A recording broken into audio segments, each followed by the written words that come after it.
Yeah, we're going to take it day by day. Look, we're not going to make any predictions, and I wouldn't do that to Daniel or really any player. I don't think that's fair to compare him to another guy that I was working with. He's himself. We're going to find out what he does well. We're going to try to implement a system that suits him. And then it's our job to bring pieces in that help him to be the best version of himself and the best quarterback for us. He's got the right mindset. He's got good size. There's a lot of things to like about Daniel. And we'll just take it one day at a time. We'll work with him. Me him get better. We'll help him be a better leader. We'll help him be everything. That's our job as a coaching staff and as an organization. It takes everybody. It's not just me. It's the rest of the coaches on our staff. It's the scouts. It's the support staff. It's the ownership group. It takes a lot to raise a quarterback, if you will. And he's been around the block here these last 3 years with some different pieces. We're going to try to give him some stability and just take it from there. Yeah, I think we start out with building this relationship, Kim, and when he's in the building, we take it slow. One of the things that I asked him to do, and I said, you can give it to me at any time. He was one of the players that called me after it was announced amongst some other guys. I said, hey, give me some things that you really like in your last 3 years, or if you did at Duke. And that's where it's going to start, is some foundational pieces that he feels comfortable with. I think we'll add good coaches. We'll have a good support system, and we'll try to bring in the best players we can bring. But I think this is going to be a day-to-day process. I'm not going to put any expectations on him. I know he wants to do well. He's got the right mindset. He's dedicated. He's a hard worker, and I'm looking forward to working with him. We are looking forward to working with him. 4 years ago with Josh, we started together. We had consistency. We had consistency in scheme. We had consistency with the coaches. And it took time to build. It didn't happen overnight.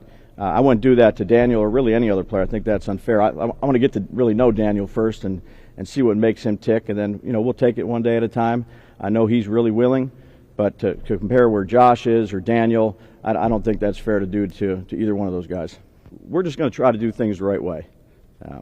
There's pressure with every job in this business. Obviously, we're here in New York. We understand the market, but the pressure is going to be put on ourselves too. We're going to do everything we can do to, like I talked about before, build an organization which we feel is the right way, unite the building, inspire some people, listen, learn, and develop. If you're prepared, the pressure is less.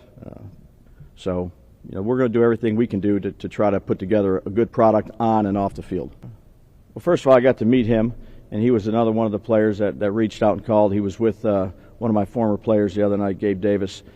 They reached out to me. So, look, he's a talented player that was selected high in the draft. He came out of a good school at Penn State. My son's a coaching assistant at Penn State, so I try to get all the scoop I can on him. Not a bad word about the young man. Obviously talented, and we'll try to use his skill set the best we can. Well, I think there's a core philosophy that you have to have. Fundamentals, the ball, situational football, and bringing in the right people. I don't really think that stands the test of time.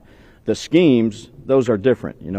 10 years ago, we wouldn't be sitting up here talking about Josh Allen and all these runs that we've done, the RPO game. I think it evolves just like everything else does, and I think you have to have an open mind. But the schemes are going to be what the players are best at. And we got a lot of work to do to figure that out and really evaluate the guys that we have.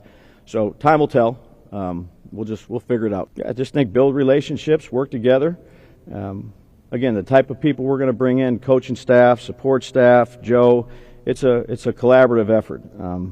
You have to have honest conversations, truthful conversations, and you're not going to gain trust from a player. I'm not going to sit there and gain trust from those guys back there by saying, hey, you got to trust me. I think if you have good integrity, if you have good loyalty, I think that leads to trust, which is a foundational pillar for any successful organization, regardless if it's football or anywhere else. Trust leads to respect, and then respect leads to accountability, which is what we all want to be to one another when you're working for a common goal.